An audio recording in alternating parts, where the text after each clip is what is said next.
এবং দায়িত্বশীল বিরোধী দল হিসাবে আমি মনে করি আমরাও এর দায় এড়াতে পারবো না। রাজপথে প্রতিরোধ গড়ে তোলা ইস্যুর দাবি ছিল, আমরা সেটা করতেছি না। এটার কিছু ব্যাখ্যা আছে,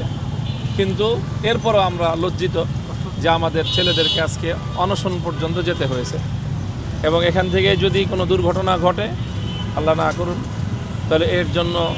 অবশ্যই সম্পূর্ণ দায় সরকারের উপর বর্তাবে এবং দেশের একজন রেসপন্সিবল পারসন হিসেবে এবং দায়িত্বশীল বিরোধী দল হিসেবে আমি মনে করি আমরাও এর দায় এড়াতে পারবো না। এই জন্য আমি ব্যক্তিগতভাবে এটার জন্য চিন্তিত। আমাদের ছেলেরা ঢাকা বিশ্ববিদ্যালয়ের 2জন ছেলে এবং নর্থ সাউথ বিশ্ববিদ্যালয়ের একজন ছেলে, তারা আজকে এই জয় বাংলা পাদদেশে তারা যেই রাজু ভাস্কর্য টিএসসির সামনে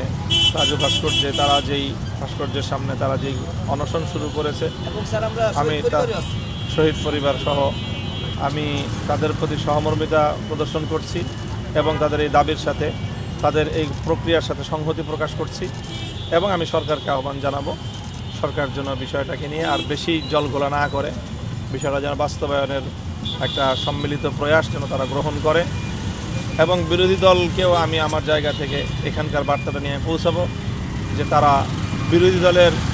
আরও বেশি সক্রিয় সোচ্চার ভূমিকা আমাদের এই যারা অনশনকারী আমাদের সন্তানরা তারা চাচ্ছে, এই কথাটা আমি বিরোধী দলের নেতৃবৃন্দের কাছে পৌঁছাবো ইনশাআল্লাহ।